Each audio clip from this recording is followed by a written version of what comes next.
On 27 October 1999, 7 years after his mother's death, 27 नवंबर को जब उसके मदर की डेथ को पूरे 7 साल हो चुके थे, Prashant had gone to the block headquarters of Erisma, a small town in coastal Orissa, some 18 kilometers away from his village, to spend the day with a friend. प्रशांत एक लड़का होता है जो कि हेड क्वार्टर्स में गया होता है एरिसमा के, जहाँ पर वो अपने फ्रेंड के साथ एक दिन बिताना चाहता है. In the evening a dark and manic storm quickly gathered. Winds beat against the houses with a speed and fury that Prashant had never witnessed before. शाम को अचानक से एक स्टॉर्म आ जाता है. विंड हवा बहुत तेज हो जाती है. हाउसेस के अगेंस्ट जा रही होती है, वो दीवार से टच होकर बहुत आवाज हो रही होती है हवा की. और प्रशांत के लिए ये फर्स्ट टाइम ऐसा हो रहा था, क्योंकि उसने इससे पहले कभी ऐसा नहीं देखा था. Heavy and incessant rain filled the darkness. Asian trees were uprooted and crashed to the earth. यानी इस हैवी रेन की वजह से जो पूरा आसमान था वो काला हो गया. एशियन ट्री यानी बहुत पुराने पेड़, वो भी अपरूट हो चुके थे, यानी जड़ से निकल चुके थे और धरती पर गिर गए थे. Scream rent the air as people and houses were swiftly washed away. The angry water spiraled into his friend's house neck deep. जो ये एकदम से डर हो गया था, क्योंकि एयर थी वो पीपल और हाउसेस को स्विफ्टली वॉश कर रही थी. तो जो वाटर था, पानी था, इसमें बताया गया एंग्री वाटर यानी गुस्सेल पानी, वो उसके जो दोस्त था प्रशांत, उसके घर में घुस चुका है नेक डीप तक. The building was of brick and a mortar and was strong enough to survive the devastation of wind's velocity of 350 km/h. जिस घर में वो था वो ब्रिक का बना था और वो काफी स्ट्रॉन्ग था. वो इन छोटी मोटी चीजों से उन्हें कुछ नहीं हो सकता था. वो सरवाइव कर सकता है अगर विंड की वेलोसिटी 350 km/h तक की है. But the cold terror of the family grew with the crashing trees that had got uprooted and fallen on their house sometime in the middle of the night, damaging its roof and wall. अब उन्हें डर नहीं था कि उनका घर टूटेगा, पर उन्हें डर इस चीज का था कि जो पेड़ अपरूटेड हो चुके हैं, यानी जड़ से निकल चुके हैं, वो उनके घर की जो रूफ है उस पर गिर गए हैं, जिससे कि उनकी जो रूफ है वो और उनकी दीवार वो डैमेज हुई है. The crazy destruction wrought by the cyclone and the surge of the ocean continued for the next 36 hours. All the wind speed had reduced somewhat by the next morning. तो ये जो डिस्ट्रक्शन चल रही थी, ये सब साइक्लोन की ocean के सर्च की नेक्स्ट 36 आवर्स तक रही, पर लेकिन जो विंड है उसकी स्पीड कम हो गई थी अगले सुबह तक. To escape the water rising in the family, Prashant and his family friends had taken refuge on the roof, यानी उससे बचने के लिए वो लोग छत पे चले जाते हैं.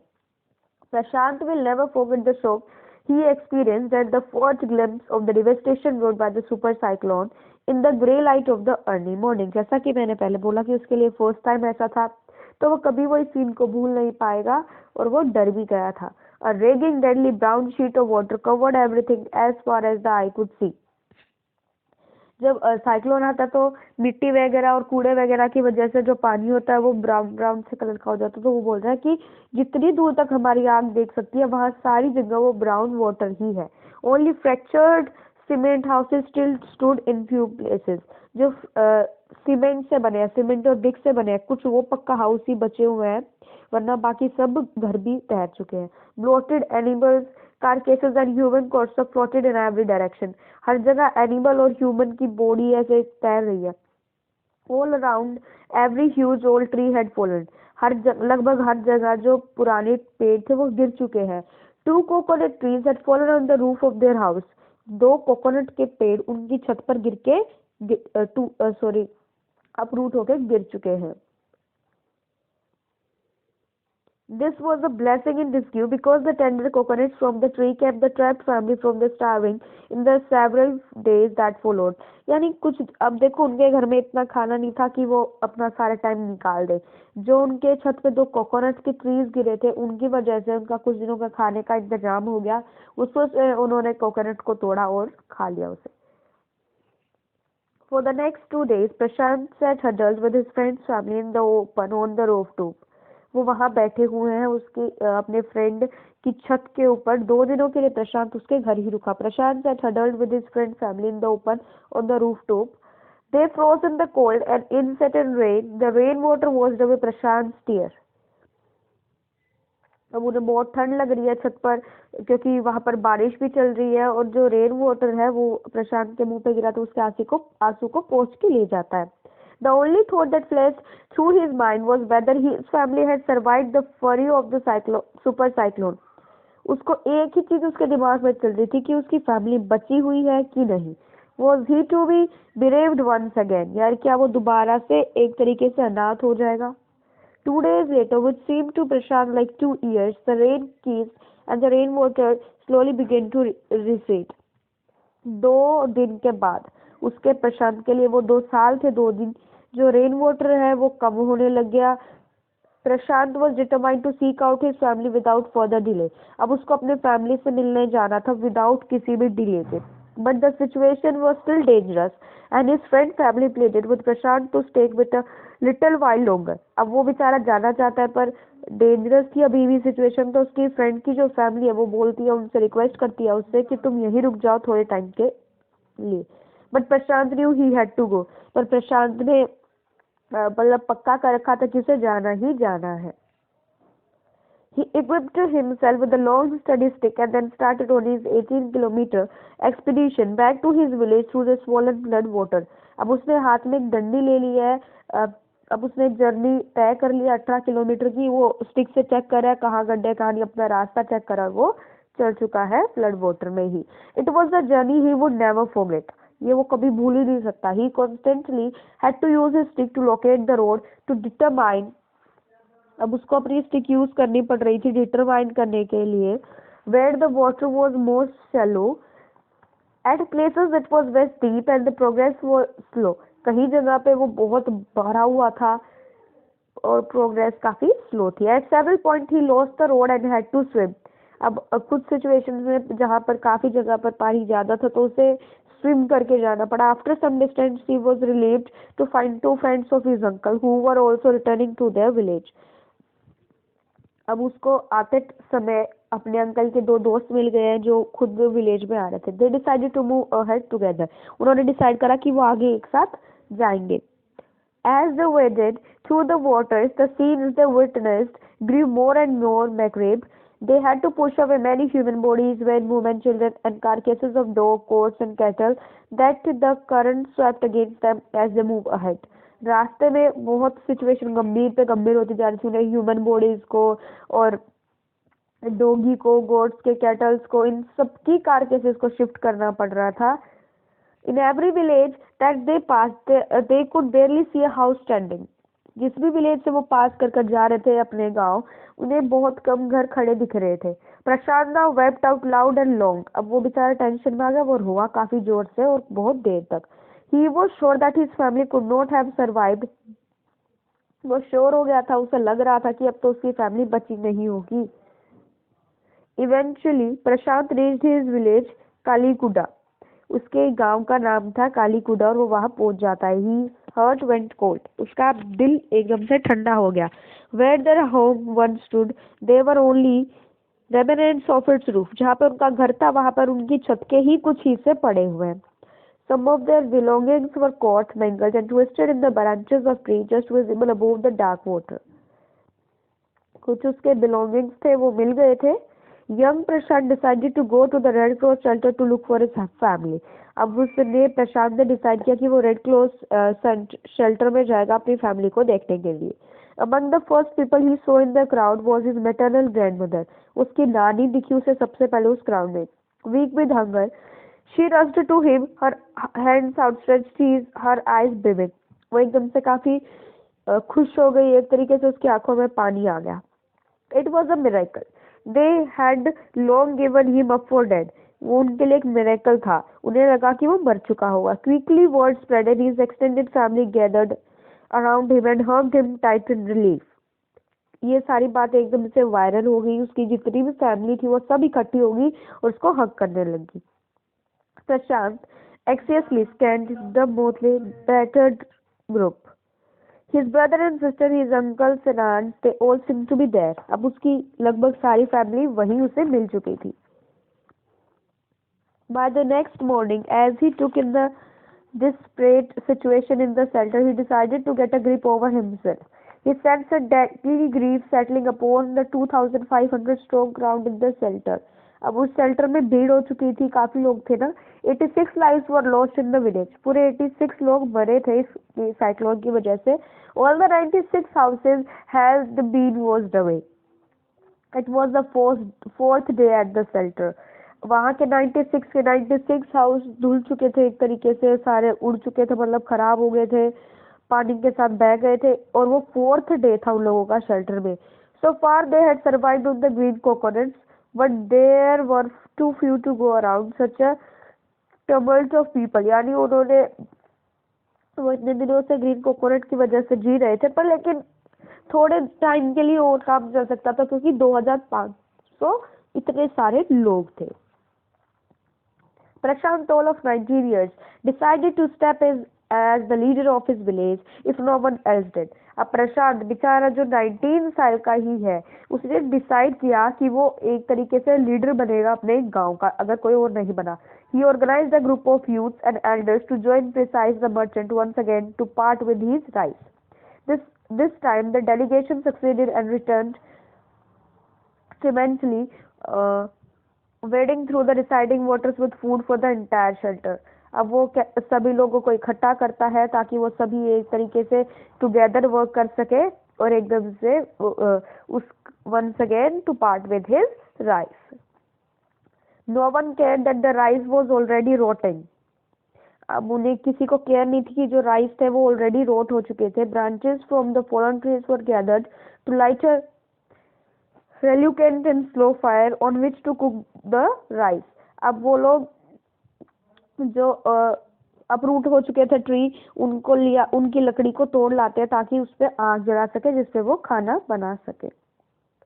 For the first time in the 4 days, the survivors at the shelter were able to feed their bellies. चौथे दिन 4 दिनों में वो अपना पेट भर सके।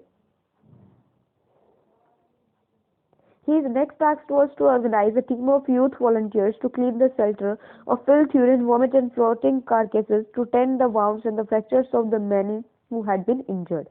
उसका अगला टास्क था कि वो एक यूथ वॉलंटियर्स को लगाए, तो क्लीन कर देंगे सारे उसको शेल्टर को, और जितने भी लोग यहाँ पे फ्रैक्चर्ड हैं या उन्हें वाउंड्स है उन सबको ट्रीट कर दें। On the 5th day, a military helicopter flew over the shelter, dropped some food parcels. It then did not return. 5th day पे एक मिलिट्री हेलीकॉप्टर ऊपर से गया, क्योंकि वो नीचे तो आ नहीं सकता था, पानी भरा हुआ था, तो वो ऊपर से गया। ठीक है। The youth task force gathered empty utensils from the shelter. अब जितने भी वो यूथ थे, एक यूथ के मेंबर्स थे, वो सब empty utensils लेके आते हैं शेल्टर से। Then they dictate the children to lie in the sand left by the waters around the shelter with these utensils on their stomachs to communicate to the passing helicopters that they were hungry. अब वो जो बच्चे थे उन्हें मिट्टी में लिटा दिया गया था, जो इस पानी की वजह से वहां रह गई थी, उनके पेट पे यूटेंसिल्स को रखवा दिया गया ताकि वो हेलीकॉप्टर से जो मिलिट्री ऑफिसर्स जा रहे हैं उन्हें इशारा दे सके कि वो लोग भूखे हैं। The message go through and after that the helicopter made regular rounds of the shelter, airdropping food and other basic needs. Prashant found that a large number of children had been orphaned. यानी daily वो military officers आने लगे, उनके लिए drop करके जाते थे food और अदर जो बेसिक नीड्स थी। उसके बाद वो देखता कि काफी बच्चे अनाथ हो चुके हैं। He brought them together and put up a polythene sheet shelter for them. वो उन सबको लेके आता है और एक पॉलिथीन शेल्टर बनाता है उन सब के लिए। Womens were mobilised to look after them while the man secured food and materials for the shelter. उसने ड्यूटी दी हुई थी, तो वुमेन्स की ड्यूटी थी उन सभी बच्चों को देखने की, और जो मैन थे उनकी ड्यूटी थी फूड और मटेरियल्स को सिक्योर करने की। As the week passed, Prashant was quick to organize that the women and the children were sinking deeper and deeper in their grief. वो कुछ ही दिन में रिकॉग्नाइज करता है कि जो वुमेन और चिल्ड्रन है उनका रिलेशन आपस में अच्छा हो गया है। He persuaded the women to start working in the food for work program started by an NGO, and for the children he organized sport events. उसने सभी वुमेन्स को बोला एक तरीके से कि तुम लोग वर्क करो the food for work programme में, जो एक एनजीओ के द्वारा स्टार्ट हुआ है, और उन बच्चों के लिए उसने ऑर्गेनाइज करे थे sports event. He himself love to play cricket and so he organised cricket matches for the children. उसको खुद ही क्रिकेट खेलना पसंद था, तो उसने सभी बच्चों के लिए क्रिकेट के मैचेस रखवाए।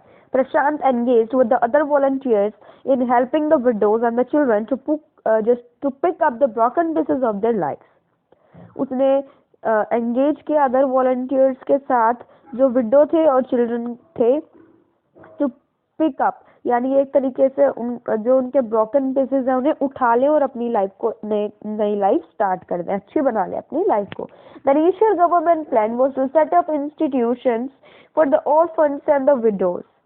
इनिशियल गवर्नमेंट ने डिसाइड किया था कि अनाथ और जो विधवा है उनके लिए इंस्टीट्यूशंस बनाए जाएंगे। However, this step was successfully resisted as it was felt that in such a way institution children would grow up without love and widows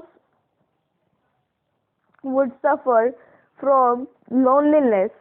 तो ये एक तरीके से सक्सेसफुल नहीं हुआ, क्योंकि ऐसे इंस्टीट्यूशंस में चिल्ड्रन किसी प्यार के बिना पल रहे थे और जो वुमेन थी वो लॉनलीनेस यानी अकेलेपन से दुखी हो चुकी थी।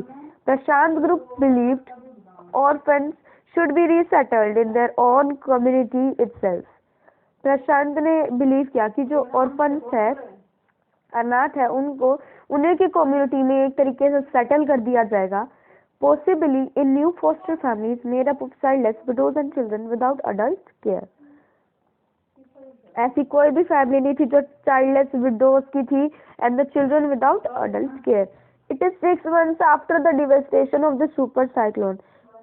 उसके 6 महीने के बाद, this time Prashant wounded spirit has healed simply because he has no time to bother about his own plane. उसकी जो स्पिरिट थी वो वाउंड हो चुकी थी, उसकी जो वाउंडेड स्पिरिट थी वो हील हो चुकी थी, क्योंकि अब उसके पास इतना टाइम नहीं है कि वो अपने दुख दर्द के बारे में सोचे। His handsome youthful face is what the widows and orphan children of his village seek out most in the darkest hour of grief. उसका हैंडसम और यूथफुल फेस उन सभी विधवाओं के लिए और अनाथ बच्चों के लिए एक तरीके से लाइट है, डार्केस्ट आवर ऑफ ग्रीफ। ठीक है, एक लाइट है, एक तरीके से रोशनी है जब उनके सबसे मुश्किल घंटे चल रहे होता है, मुश्किल समय चल रहा होता है।